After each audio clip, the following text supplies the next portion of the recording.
A faxineira caiu no chão e todos riram, mas um homem de cadeira de rodas a ajudou. Todos ficaram envergonhados e com medo quando viram quem era ele. O balde de metal bateu no piso de porcelanato com um barulho estrondoso que ecoou na minha cabeça. A água, misturada com o cheiro forte de desinfetante, voou para todos os lados, encharcando a barra da minha calça e se espalhando como uma poça de vergonha ao meu redor. E então, eu caí. Um tombo feio, desajeitado, de quem perdeu completamente o equilíbrio e a dignidade de uma só vez. Meu corpo todo doía, mas a dor que mais latejava vinha de dentro, uma pontada aguda no meu orgulho. Silêncio. Por um segundo, o mundo pareceu prender a respiração.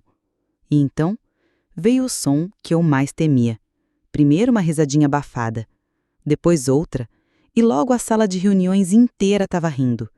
Risadas altas, cruéis, que me atingiam como pedras. Eu continuei ali, caída no chão molhado, incapaz de me mover. Cada riso era um prego a mais no meu caixão. O caixão da vida que eu tinha perdido.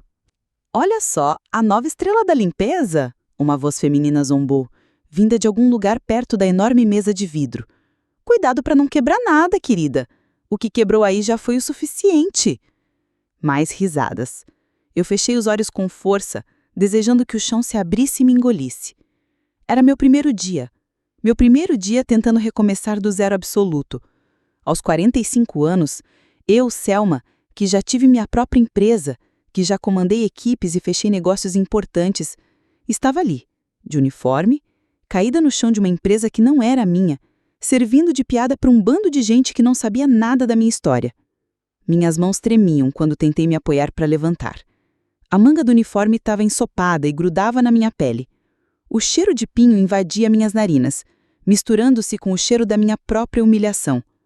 Eu olhei para cima, por entre os fios de cabelo que caíram no meu rosto, e vi os sapatos caros, os ternos bem cortados, os vestidos elegantes. Vi os rostos que sorriam, se divertindo com a minha desgraça. Covardes, pensei. Vocês não sabem de nada. Não sabiam que há 6 meses eu assinava contratos com uma caneta de ouro, sentada numa cadeira de couro com meu nome gravado. Não sabiam que eu tinha uma casa com piscina, um carro do ano e um closet que faria inveja a qualquer uma daquelas mulheres rindo de mim. E, acima de tudo, não sabiam que tudo isso foi arrancado de mim por um golpe. O golpe mais antigo e doloroso de todos. O do homem que eu amava. Ricardo. O nome ainda queimava na garganta. Meu ex-marido. Meu sócio. O homem que sorriu para mim durante 15 anos enquanto, pelas minhas costas, desviava cada centavo que construímos juntos. Ele me deixou com as dívidas, com o nome sujo na praça e com um coração que parecia ter sido pisoteado por uma manada. E depois, sumiu, levando com ele minha confiança na humanidade. "Olha só, aí parece perdida", ouvi outra voz, um sussurro masculino carregado de desprezo. Fiquei sabendo que foi o marido que passou a perna nela, deixou a coitada sem nada. Que tipo de mulher cai numa dessas? Aquele comentário foi a gota d'água. Uma raiva quente subiu pelo meu peito, tão forte que por um instante sufocou a vergonha. Eu queria gritar, queria me levantar e dizer a todos eles que a dor de uma traição não escolhe classe social ou inteligência. Queria jogar na cara deles que qualquer um, em um momento de vulnerabilidade, poderia ter seu mundo virado de cabeça para baixo. Mas as palavras não saíam. Eu era apenas a faxineira que caiu. A tola, a ingênua. Tentei me levantar mais uma vez, mas minhas pernas pareciam feitas de gelatina. O piso liso não ajudava.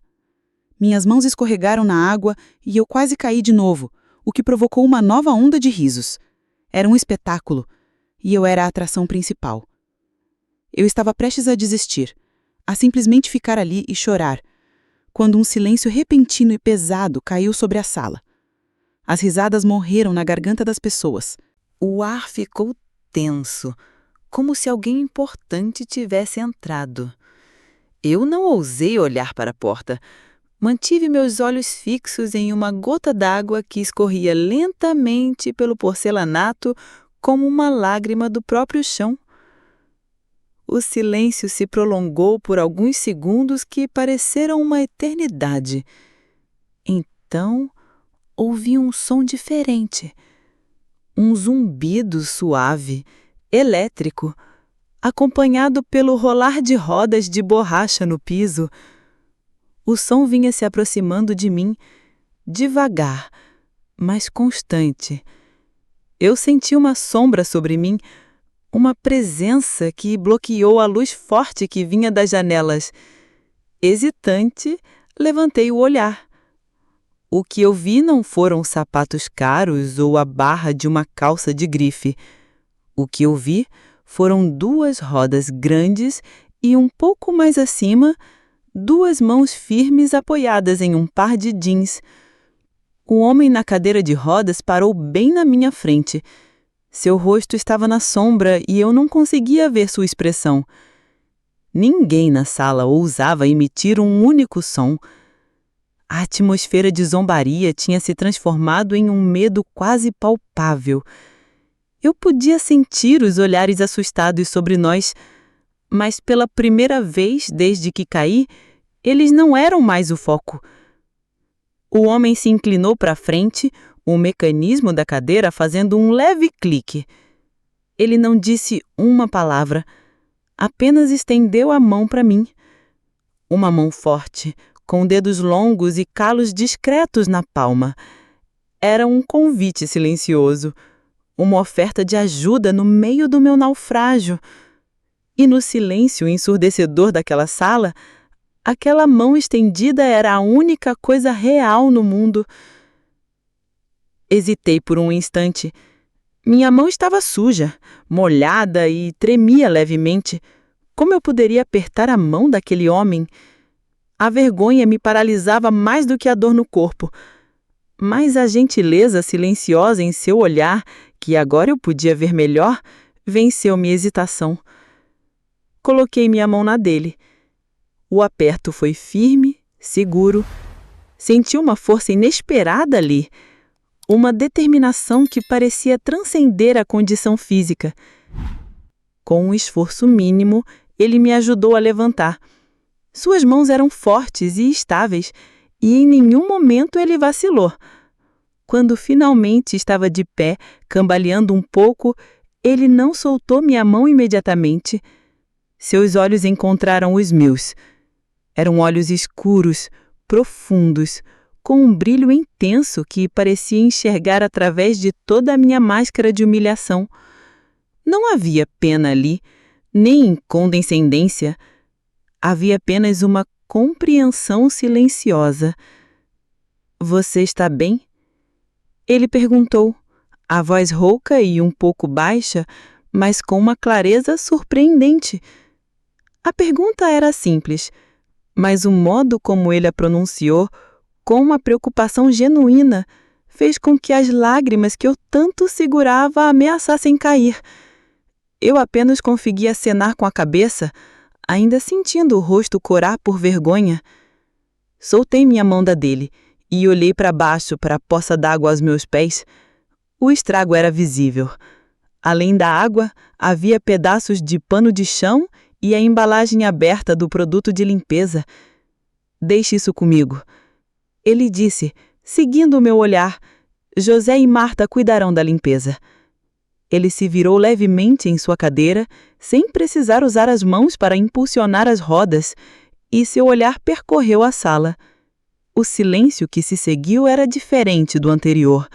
Não era mais de zombaria, mas de um constrangimento palpável. As pessoas evitavam o contato visual.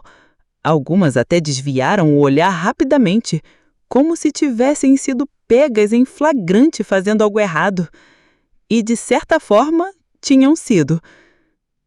"Peço desculpas por isso." O homem continuou, sua voz agora mais firme, direcionada a todos. "Selma está no primeiro dia e, como todos nós já passamos por isso, imprevistos acontecem. Acredito que todos aqui têm trabalho importante a fazer, então vamos retomar a reunião." Com essa simples frase, ele dissipou a tensão e colocou um ponto final na minha humilhação pública. Aos poucos, as pessoas começaram a se recompor, pigarreando, arrumando papéis sobre a mesa. Aquele homem, sem sequer levantar a voz ou fazer um discurso inflamado, havia me defendido de uma forma muito mais poderosa, com dignidade e respeito. Ele se aproximou novamente, parando ao meu lado. Meu nome é Pedro, ele disse, estendendo a mão novamente. Eu sou o diretor-geral da empresa. Senti meu rosto corar ainda mais. O dono da empresa? A pessoa mais importante ali? E ele estava me ajudando, falando comigo com tanta gentileza depois do meu desastre? Selma, consegui dizer, a voz ainda um pouco trêmula. Selma Maria. É um prazer conhecê-la, Selma. Seja bem-vinda à equipe. Seu sorriso era breve, mas sincero. Não se preocupe com o que aconteceu. Acontece com os melhores. Eu não sabia o que dizer. Um simples obrigada parecia tão insuficiente. Ele havia feito mais do que me ajudar a levantar do chão. Ele havia me ajudado a resgatar um pouco da minha dignidade. Obrigada, senhor. Pedro, eu disse finalmente. Eu sinto muito pelo transtorno. Não há transtorno algum, com um leve aceno de cabeça. Agora, se me permite, preciso dar continuidade à reunião. José irá ajudá-la com a limpeza. Se precisar de algo, não hesite em pedir. Com um último olhar gentil, ele manobrou sua cadeira de volta para a cabeceira da mesa. A reunião recomeçou e as pessoas, agora visivelmente desconfortáveis, tentavam fingir que nada havia acontecido. Mas eu sabia que algo tinha mudado. Aquele homem, Pedro, havia mostrado a todos ali, e principalmente a mim, que a verdadeira força não estava em pisotear os outros, mas em estender a mão. Enquanto José, um senhor de rosto bondoso e cabelos brancos, me ajudava a recolher a bagunça, eu não conseguia parar de pensar em Pedro. Quem era aquele homem? Que tipo de pessoa, em uma posição de poder, demonstrava tanta humanidade diante da fragilidade de um estanho? Mais tarde, quando limpava as outras salas, meus pensamentos voltavam para a conversa que eu havia ouvido antes de cair. Os funcionários zombando da minha situação, me chamando de tola por ter caído no golpe do meu ex-marido. Aquelas palavras ainda doíam, mas agora a lembrança do olhar de Pedro sobre eles, da sua defesa silenciosa, me dava um pouco de alívio. Eu sabia que seria difícil recomeçar. A humilhação daquele tombo, as lembranças da minha antiga vida, tudo ainda estava muito presente. Mas naquele primeiro dia, em meio à minha maior fragilidade, um homem, em uma cadeira de rodas, me mostrou que ainda existia bondade no mundo. E talvez, só talvez, isso fosse o suficiente para me dar forças para seguir em frente. Naquele final de tarde, exausta, mas com uma estranha sensação de esperança no peito, terminei meu trabalho. Ao passar pela sala de reuniões, a porta estava entreaberta. Pedro ainda estava lá, conversando com um homem de terno cinza que eu não conhecia. Ele parecia concentrado, sério, o oposto da gentileza que demonstrara comigo mais cedo. Aquela era outra faceta dele, a do diretor de uma grande empresa. Ao sair do prédio, respirei fundo o ar fresco da rua. O sol começava a se pôr, pintando o céu de tons alaranjados e rosados. Era um novo começo, literalmente. E pela primeira vez em muito tempo, eu senti uma pontinha de otimismo. Talvez aquele emprego de faxineira não fosse apenas uma forma de sobreviver. Talvez fosse também o início de algo novo, algo que eu ainda não podia imaginar. As semanas seguintes se passaram em um borrão de rotina. Acordar antes do sol nascer, pegar 2 ônibus e vestir o uniforme azul e mergulhar em um mundo de produtos de limpeza e corredores silenciosos. Eu me apeguei ao trabalho com uma determinação feroz. Cada chão que eu encerava, cada janela que eu deixava impecável, era uma pequena vitória. Um passo para longe da mulher quebrada que havia caído naquela sala de reuniões. Eu mantinha a cabeça baixa. Trocava apenas palavras essenciais com os outros funcionários e evitava a todo custo o grupo que havia rido de mim. Eles, por sua vez, me ignoravam, especialmente na presença de Pedro.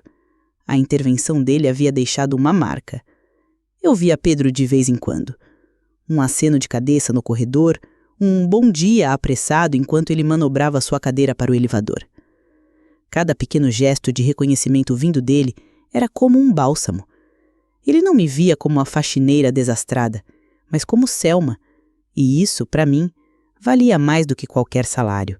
Em uma tarde de quinta-feira, fui designada para limpar a área externa da sala de reuniões principal, a mesma onde meu pesadelo começou.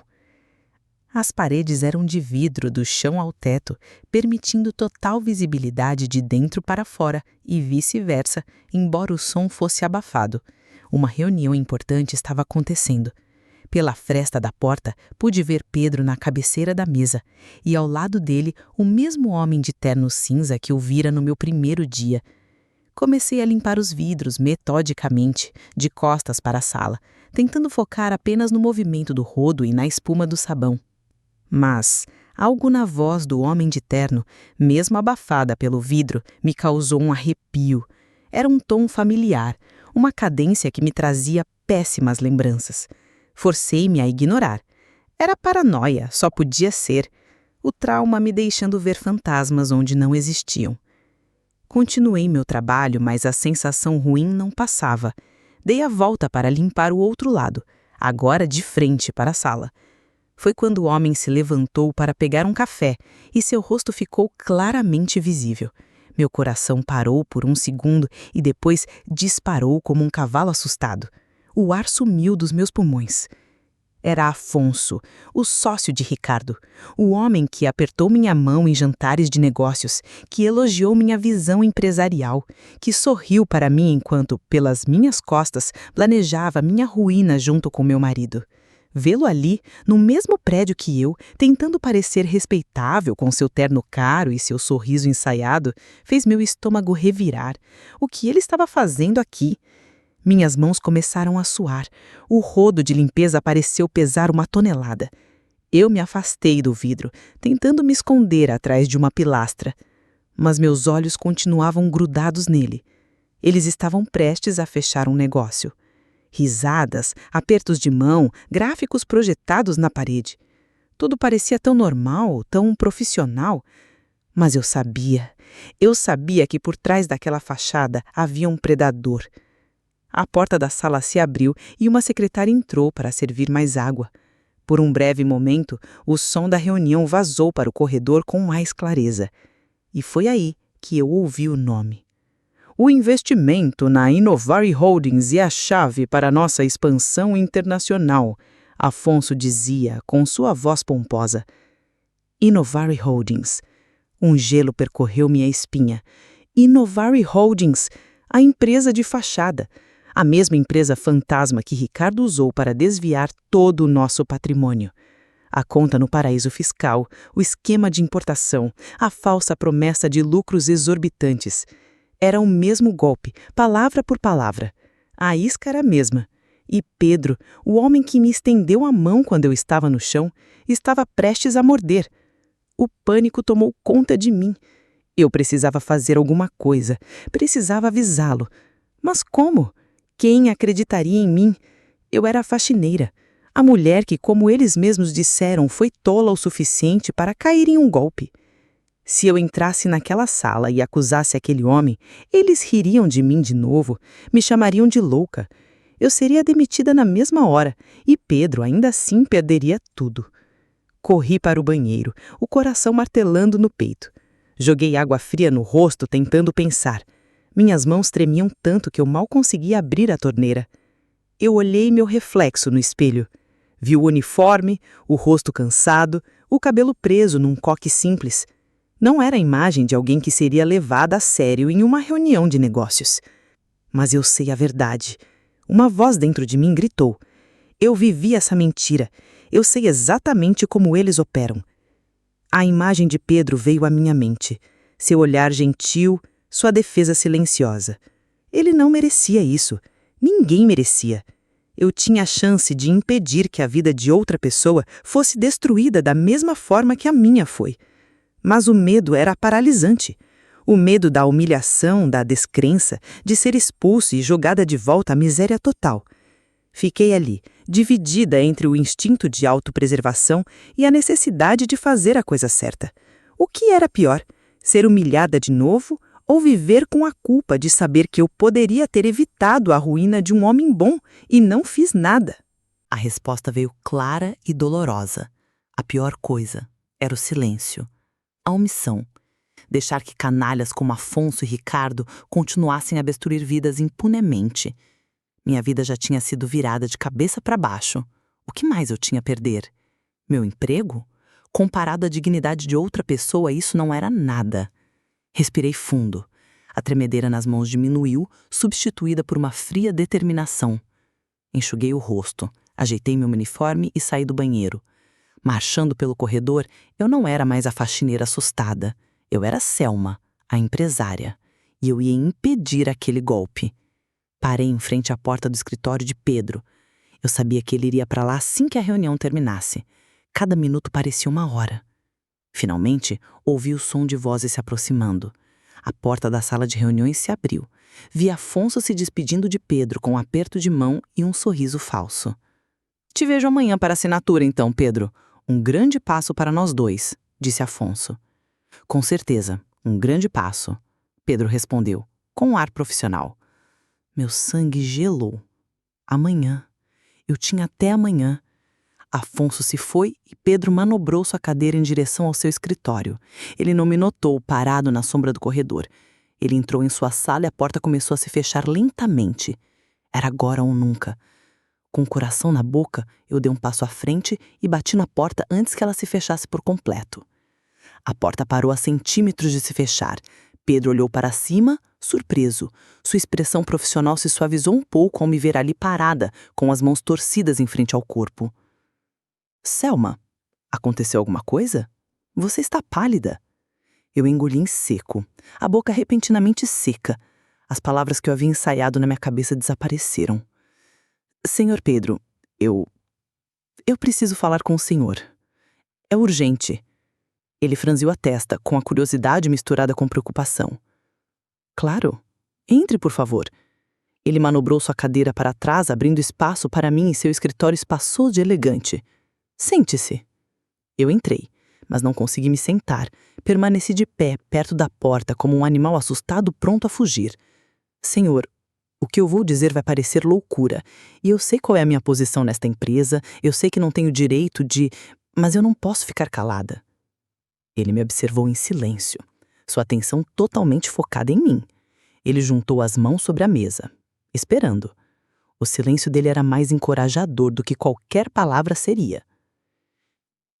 "É sobre o homem que estava com o senhor, Afonso, e sobre a empresa que ele representa, a Inovari Holdings." Ao ouvir o nome da empresa, vi um brilho de interesse nos olhos de Pedro. "Essa empresa é uma farsa." Disparei, as palavras saindo de uma vez. "É uma empresa de fachada, usada para aplicar um golpe.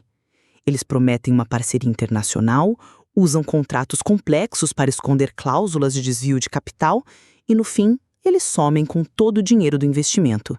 Eles deixam a empresa parceira com uma dívida milionária e sem ter a quem recorrer." Pedro me encarava, a expressão indecifrável. Eu sabia que estava na corda bamba. Um passo em falso e tudo estaria perdido. "Como você sabe de tudo isso, Selma?" perguntou, a voz calma, mas com um tom de aço. Respirei fundo. A hora da verdade chegou. "Eu fui a primeira sócia deles", disse, a voz embargada pela lembrança. "Afonso era sócio do meu ex-marido. Eles usaram a Inovari Holdings para tirar tudo de mim. Cada detalhe que ele apresentou ao senhor na reunião de hoje, eu ajudei a criar. Cada projeção de lucro, cada plano de expansão. Eu só não sabia que o plano final era me deixar sem nada." O silêncio que se seguiu foi pesado. Pedro me analisou por um longo momento. Ele olhou para minhas mãos trêmulas, para o desespero estampado nos meus olhos.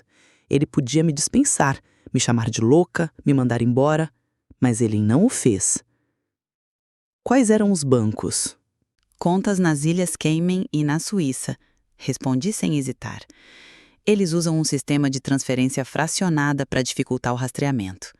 Ele se inclinou para frente. "E o nome do advogado que redige os contratos?" "Dr. Arantes, Um velhinho de aparência inofensiva, mas com a mente mais criminosa que eu já conheci. Pedro pegou o telefone.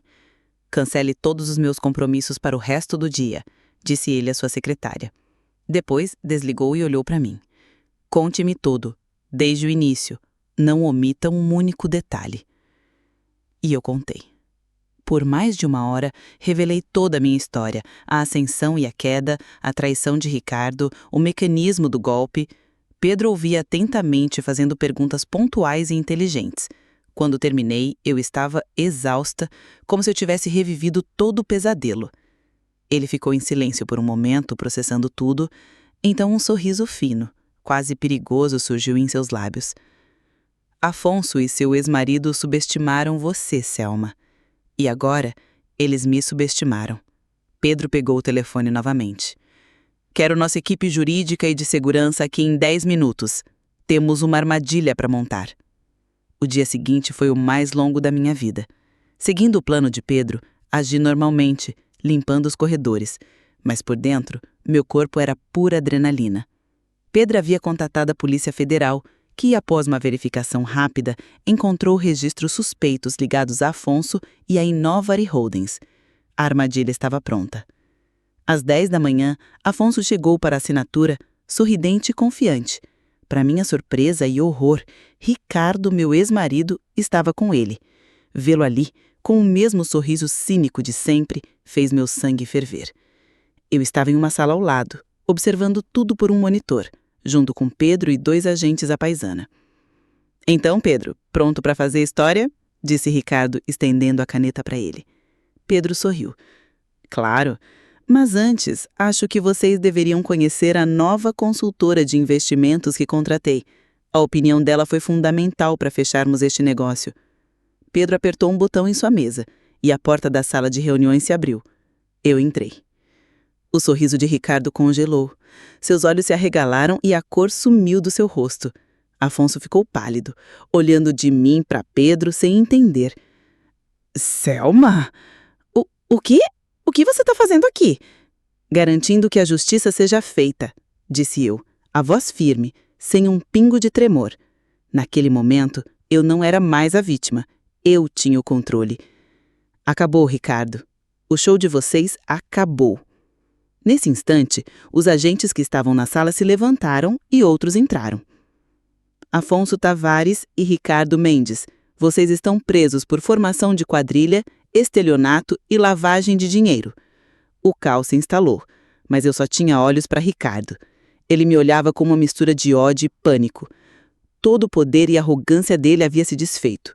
O que restava era apenas um homem pequeno, um ladrão pego em sua própria mentira. Não senti prazer em sua desgraça, mas senti um alívio imenso. O peso que eu carregava há meses finalmente foi tirado das minhas costas. Era o fim. 6 meses depois, eu não usava mais o uniforme azul. Estava no mesmo escritório de Pedro, mas dessa vez sentada à frente dele, em uma cadeira de visitante, discutindo um novo projeto de expansão da empresa. Depois daquele dia, Pedro insistiu que meu lugar não era com um esfregão na mão. Ele viu em mim a empresária que eu era, a mente estratégica que havia sido soterrada pela dor. Ele me ofereceu um cargo de consultora, e eu aceitei. Nossa parceria profissional logo se transformou em algo mais profundo. As longas horas de trabalho se tornaram jantares. As discussões sobre planilha se tornaram conversas sobre a vida, sonhos e medos. Descobri que a cadeira de rodas era o resultado de um acidente de carro que levara seus pais, deixando-o com a empresa para administrar aos 20 e poucos anos.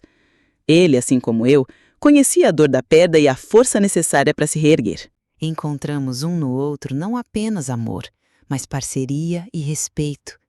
Ele me ajudou a recuperar minha confiança profissional e eu o ajudei a enxergar a vida com um pouco mais de leveza e alegria.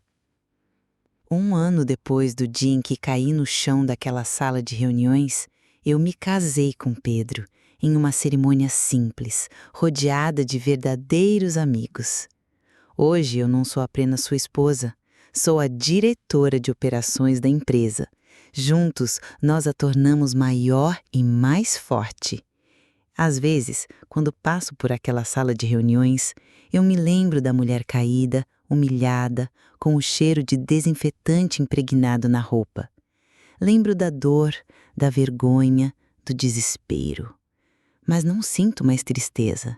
Sinto gratidão, porque foi naquele chão frio que minha antiga vida terminou. Mas foi também ali que a minha nova e verdadeira vida começou. E tudo começou com uma mão estendida.